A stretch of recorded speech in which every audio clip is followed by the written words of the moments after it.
Breakfast Call Dialogue, widening your horizons. Hey, this is Arlene. Hi, this is Grace. And you are with us on Durian ASEAN with our third segment, which is the ASEAN Breakfast Call Dialogue. And today we are going to talk about a dam, the Dong Sa Hong Dam, which is located in Laos, and apparently is currently in development, and the developer is a Malaysian company. A rights group is called the EarthRights International. Went all the way to Malaysia, met with the Suhakam, or the Malaysian Human Rights Commission to complain about it. But we want to have a chat with one of the lawyers involved in this particular issue. She is Tanja Venisnik. She is the Mekong legal coordinator for the particular issue on the building of the Dong Sa Hong Dam. Hi. Hello. Hello. So how are you? I'm fine. How are you? Very good. We are actually quite curious to know about what is the current status of the issue regarding on the Dong Sa Hong Dam. Is it still in development? Is there any feedback by the Laos government or the Malaysian company that is involved in it? So the Dong Sa Hong Dam project is currently underway. There is little information coming from the Lao government or the project developer MegaFirst, a Malaysian corporation. Civil society organizations and NGOs have been trying to communicate with MegaFirst for quite some time, sending letters and inquiries and also meeting requests. However, all of our letters have not been replied to. And none of them? Sorry, can you repeat None that? of your letters which you complain about the Dong Sa Hong Dam has been actually given a feedback or any statement at all by the Malaysian company? Correct. There has been no response by MegaFirst. EarthRights International and some other partner NGOs have sent specifically 2 letters to MegaFirst, one in 2013 and the other just recently before we filed a complaint with Suhakam, so in October, asking more information, also posing question about mitigation efforts, requesting MegaFirst to provide mitigation plans and results of mitigation efforts, but unfortunately our letters received no reply. Mm-hmm. It's interesting to know that a company that is a Malaysian company is developing a dam, a huge dam in the heart of Laos. But just to rewind back, how did this actually happen when they started to get the project? Because if you go to their website, it seems like they are very much a conglomerate. They are having different projects in different countries, not just in Laos, but also in all the way, for example, in China as well. So it's a Malaysian company based in around here, Kuala Lumpur, the Klang Valley area, but they are having projects all over East Asia and Southeast Asia. Yes, they are a transnational corporation. They do projects in many countries. And specifically for the Dong Sa Hong Dam, in 2006, MegaFirst signed an MOU with the Lao government to prepare feasibility studies. And then in 2007, they have done an environmental impact assessment.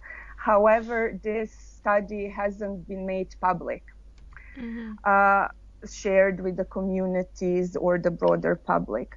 And again, Mekong River Commission has done a review of this 2007 environmental impact assessment and found problems and gaps, including no evidence that mitigation measures would be effective. And then a few years later, in 2013, Lao officially notified the Mekong River Commission of its intention to build the Dong Sa Hong Dam, And at that time, it also released an updated environmental impact assessment. I would like to know more about Mega first. Probably you have done a bit of background study about this transnational company.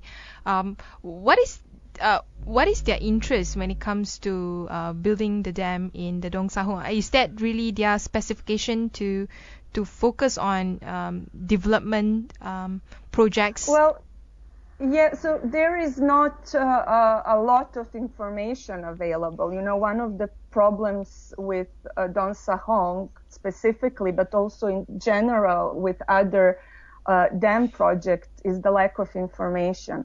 And as far as we know, you know, Mega First doesn't really have expertise in building hydropower dams. Mm-hmm. So there are probably going to be other companies or subcontractors involved in this project. But so far, we don't have any, you know, firm information to be sure who these subcontractors will be. According to some media reports, there is going to be Chinese involvement by state-owned enterprises in China, but nothing has been confirmed yet. Mm-hmm. So when you came to Malaysia a few weeks ago and presented your report regarding on what happened at the Dong Sahong Dam, what was Suhakam's reaction to this or feedback? Mm-hmm. So our complaint actually was filed by a coalition of NGOs. So apart from EarthRights International, it was also filed by a Thai NGO called Community Resource Center, then International Rivers, also an international NGO, then NGO Forum on Cambodia, and two other NGOs from Cambodia, Northeastern Rural Development and Cambodian Rural Development Team. So I just want to make clear that this has been filed by a coalition of NGOs. And during the hearing with Suhakam, when we presented the case, and when also the community members from Cambodia and Thailand had an opportunity to speak with the Commission and to make statements about their concerns with the project, I mean, I would say, you know, the feedback was good. Suhakam's reception, I would say, was great. And my feeling is that they are interested in this case. However, this is the first transboundary case for Suhakam, meaning that it's now looking at a Malaysian company who, for a project and human rights violations abroad, not in Malaysia. So this is something new for Suhakam. And now they are looking into whether they will accept this case or not. I see. Well, this hydro power project is definitely a huge project in Laos, and then this Don Sahong Dam will block the entire the channel, which is already was recognized by scientists and also MRC, and then also the very important and the critical importance of the migratory fish, and it's one of the pathways in the Mekong that used to year round by fishing migrating between Cambodia, Laos, Thailand, and Vietnam. What has the NGO and MRC been doing to raise the issue against this? So, you know, NGOs have been doing a lot of activities to oppose this dam. Have been raising awareness, you know, conducting public protests, public marches. For example, WWF has made a petition in connection to the Irrawaddy dolphin, because the dam will also threaten the Irrawaddy dolphin populations. It has gathered over 200,000 signatures for this. As I said, letters have been written to the company. This complaint has been filed, and there are many actions that have been done by NGOs and communities. I see. And currently, the Don Sahong Dam is undergoing the prior consultation process according to the 1995 Mekong Agreement, which was adopted by the Mekong River Commission, or the member states of the MRC. Well, I'm also curious. I'm so sorry, but I'm also curious how they have been bring the awareness in the local people. Like, is there any was there any wrong information that was delivered or misleading information to local people? Mm-hmm. So, for example, we have done community consultations in Cambodia and in Thailand, starting off with the workshops to inform the community members about the impacts of Don Sahong and about the solutions, how to act and what to do to oppose the project. And interestingly, for the majority of community members, this was the first time that they have ever heard about this project. So there is a big lack of information. So very little or no information was provided to the communities by either Lao or the project developer MegaFirst, and no community consultations took place. I mean, admittedly, there were some very limited community consultations in Laos, with maybe 6 communities living in the vicinity of the proposed project site. But, since no transboundary impact assessments were done, Lao government and MegaFirst did not consult with the other potentially affected communities in Cambodia, Vietnam, or Thailand. The main question here, does Laos really need a dam? I mean, do they have any previous dam that can generate energy enough for its local population? According to their strategic development plans, Laos intends to become, as they say, the battery of Asia, to provide electricity for the region. And, admittedly, countries do have energy needs. So does Laos. But, we have to look at more sustainable solutions for this. And why the building of the Dong Sahong Dam is not sustainable, besides the earlier threats that were mentioned against the wildlife and all that? Well, for the amount of energy that is supposed to produce, the impact, the environmental and social impacts are too huge. And also the biggest problem with this project is that there hasn't been enough studies haven't been done, and there's lack of baseline data, not enough science around environmental and social impacts, including of transboundary impacts. And this is very, very worrying, because the communities downstream and upstream will be affected. The effects will be felt throughout the Mekong region, all the way down to the Mekong Delta in Vietnam. When you came to Malaysia, you made a complaint to Suharkam, but did you approach any of the government offices, or did you go to Putrajaya? No, we only went and filed our complaint with Suharkam, had a hearing there. And after we filed, we also paid a visit to MegaFirst in their headquarters in Petaling Jaya. But we did not meet with any other government officials. With MegaFirst, did they give any response? Were they even aware of the project, the Dong Sahong project, the kind of impact that it would have towards the local community? So at the headquarters, we were, greeted by some office workers who said that they don't really know anything about Don Sahong, because the team who is working on that project is based in Laos, in Vientiane. So they weren't able to really communicate or give any information. What they did was they accepted our community statement that we prepared, and promised to hand it over to the team that is based in Laos and working on Don Sahong. But that was the extent of the involvement there at the headquarters.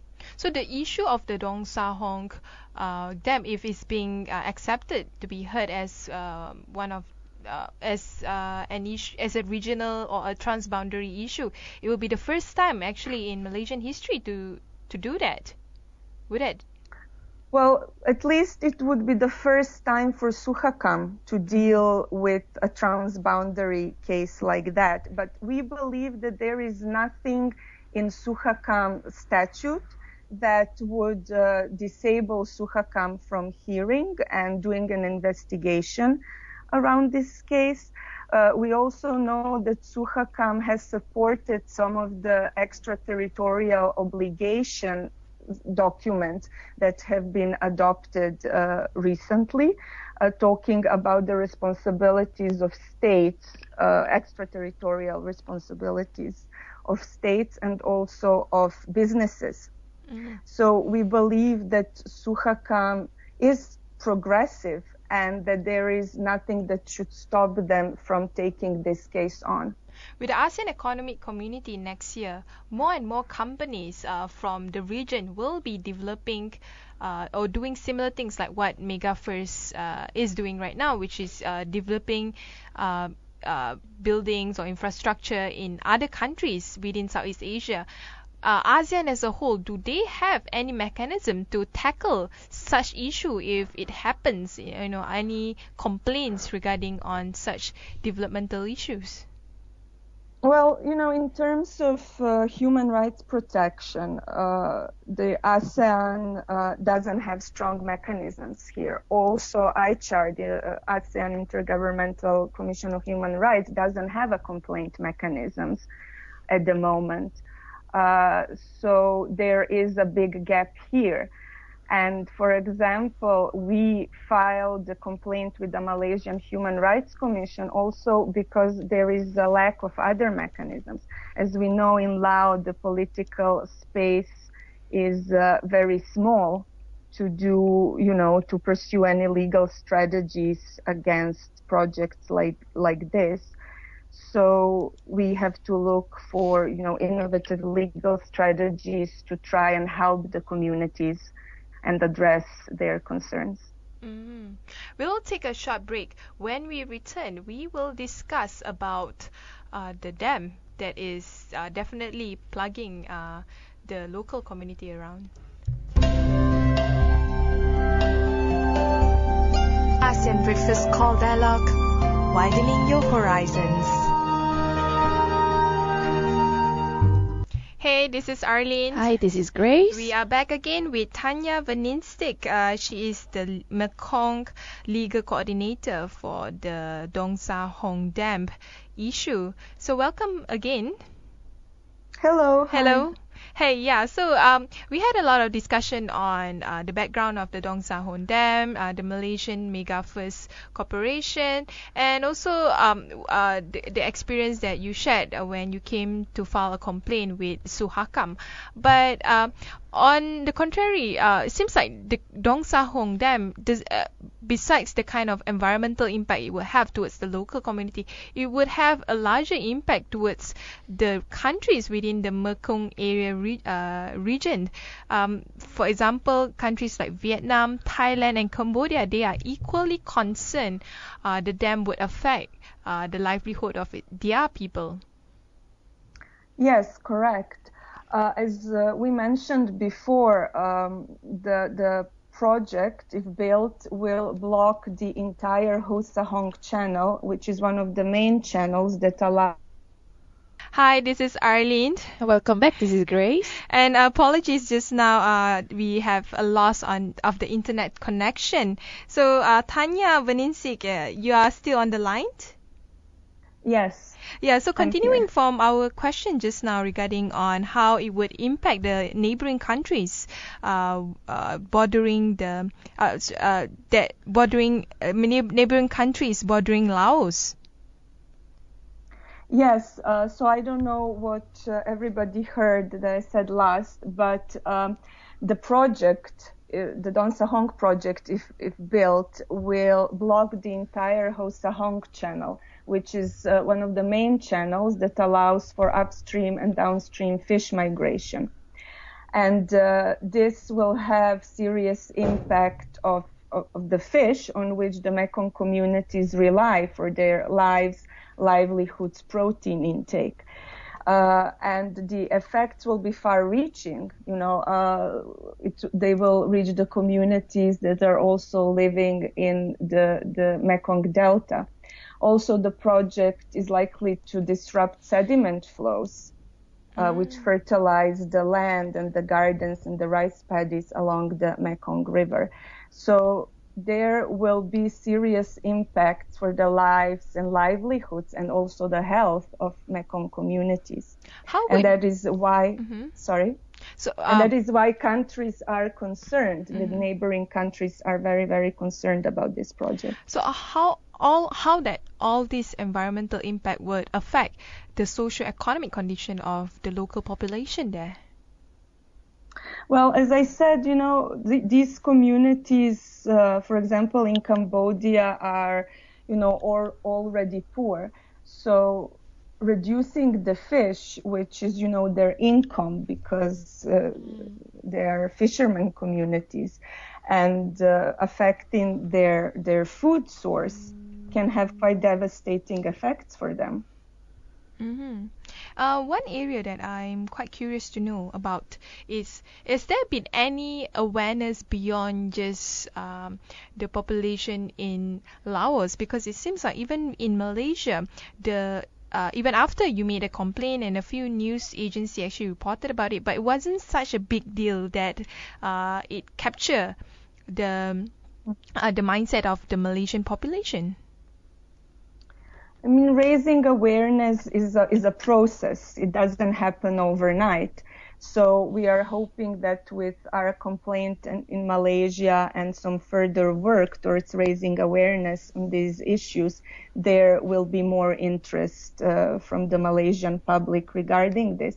But in the Mekong countries, especially in the countries that are going to be affected by this project, there is growing awareness and also growing opposition against the project. So the popular support in Malaysia has not picked up yet, but in terms of the Mekong River region, a lot of them have already somehow shared their concern, not just on the government level, but also on the societal level. As we know, there are also similar issues with hydropower projects in Malaysia, in Sabah and Sarawak, and civil society organizations in Malaysia, NGOs and communities have been working to address these issues. And I think regional collaboration and exchange of experience is very important.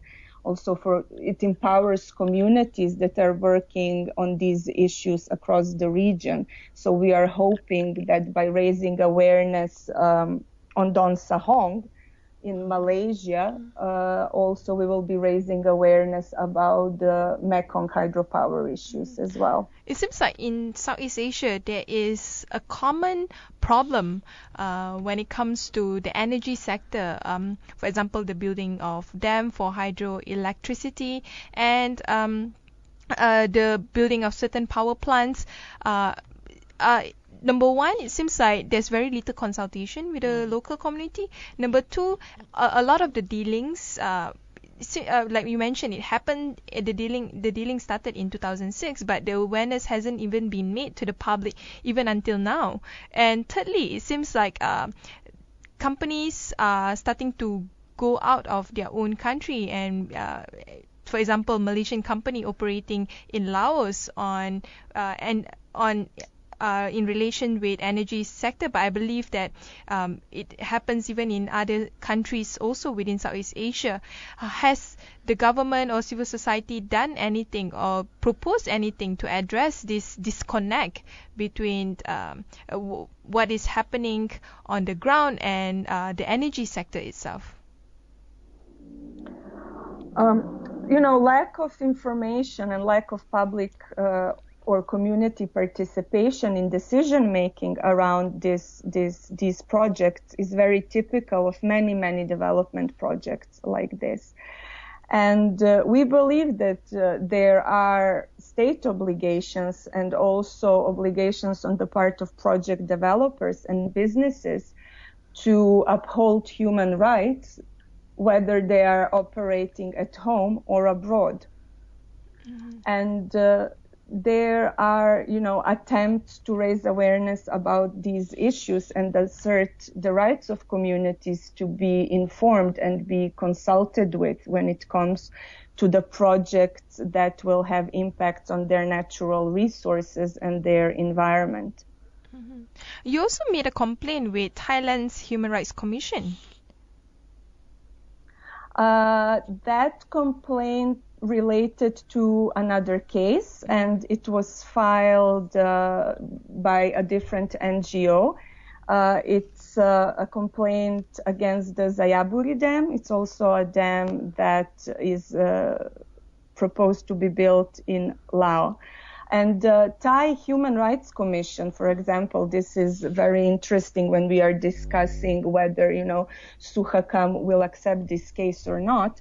The Thai Human Rights Commission has accepted several transboundary cases already involving Thai companies and Thai banks investing in projects abroad.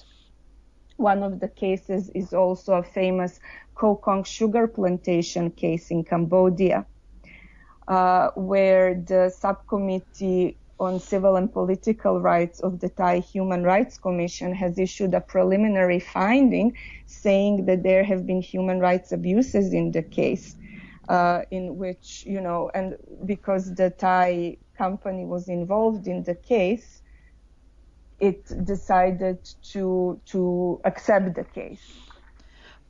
We are hoping that Sukhakam, can follow this path, this progressive path of the Thai Human Rights Commission and accept this transboundary case against Don Sahong project.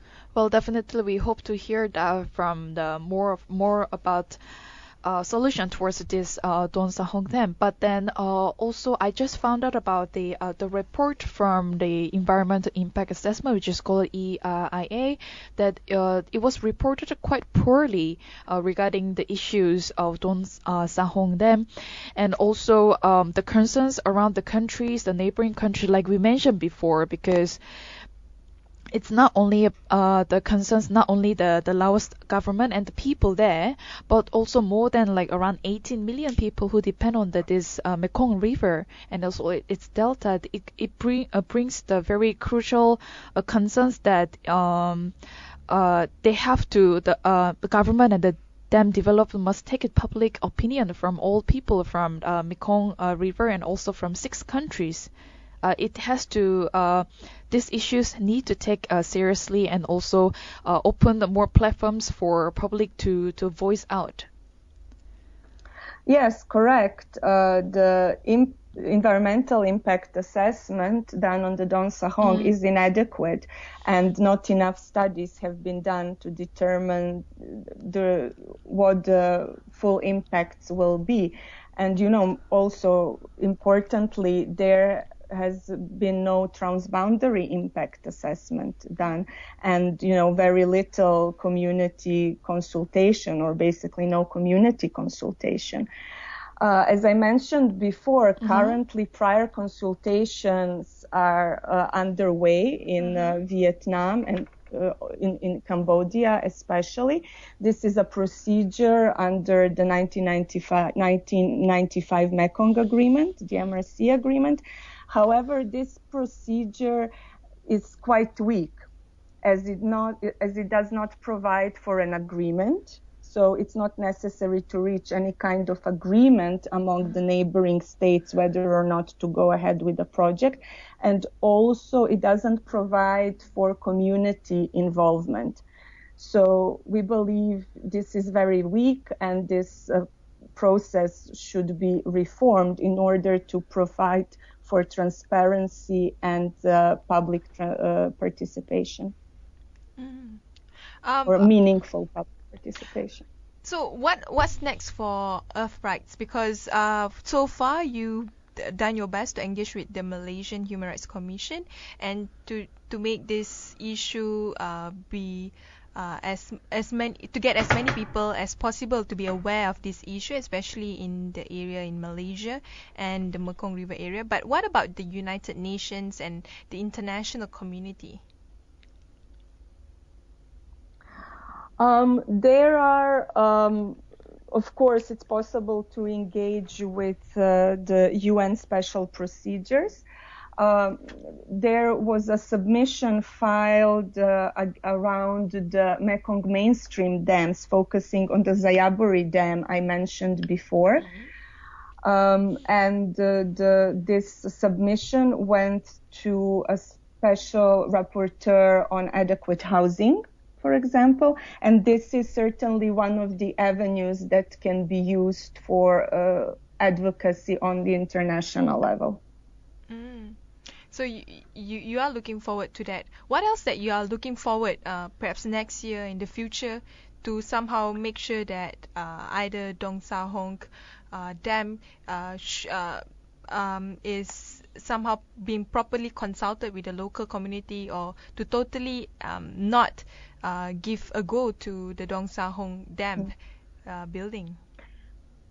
Well, I think raising awareness within communities is very important, working on the grassroots level with community members. So, informing them about project impacts, raising awareness about their rights, about the right to information, the right to public participation, and also linking communities across countries that will be affected by not only Dong Sahong, but by other planned hydropower dams, and making the community stronger and empowering them to be able to express their concerns and to act to protect themselves and their environment and natural resources. Mm-hmm.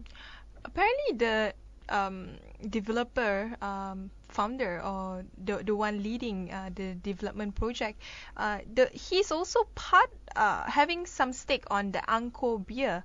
So is there any call to boycott the iconic Angkor beer?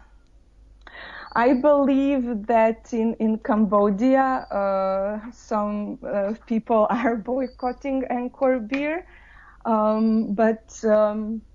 This is far as we know. That's happening with Angkor. So do you think that we should cut the funding sources? Then they will be more aware of the issue itself. Well, there are many strategies that can be applied. For example, for EarthRights, we are focusing on legal strategies mostly, how to help and support the communities using the power of the law and power of the communities to protect the environment and communities' rights and earth rights. But for other NGOs, what are their other strategies that they are doing in order to raise more awareness and support? Well, there are, different activities from community workshops and consultations. For example, in Vietnam right now, NGOs are conducting community consultations around Dong Sahong. And this is very important because the results of these consultations and workshops will be fed into the formal reply of the Vietnamese government concerning the Dong Sahong project. It's part of the prior consultation process. And this is very important because the community voices will be fed into the formal reply form. And so far, the Vietnamese communities have expressed strong opposition towards the project or against the project. But that's the thing, right? A lot of the strong opposition comes from the neighboring countries. What about in Laos itself? Seems like the Laos government has been so quiet. Even the society hasn't been as much as vigorously opposing the dam as it should be. Well, this is a project that is being pushed by the Lao government, so it's in their interest. And what we have to know is that the political space in Laos is very, very small, and it's very hard for communities there, or NGOs or civil society organizations, to express their concerns and be allowed to oppose projects that the government is pushing for. So for regional communities, especially for Malaysians, since they have the upper hand in influencing policies in Malaysia and in ensuring that Malaysian companies are responsible, especially operating outside of Malaysia, what can we do about it? You mean the civil society? The public and the civil society. I think, again, raising awareness and talking about it, for example, on programs like this, writing about it, using social media to raise awareness about how states and businesses have human rights obligations at home and abroad is very, very important. Where they can get more information about the issue? Is there any official website or Facebook or any social media where they can actually engage and get more information? About the Don Sahong project in particular, or about the human rights obligations of businesses? About the Dong Sahong project in particular. Yeah. So Don Sahong, there's information, factual information about it, and the project documents on the MRC's website. And then, for example, the NGO International Rivers has good information about the project, and also on our website of EarthRights International, you can find some resources as well. So you can go to EarthRights International to get more information. Anyway, and International Rivers as well, another NGO that co-filed the complaint. Yes. Anyway, we are at the end of our show. Thank you for sharing your views, Tanja.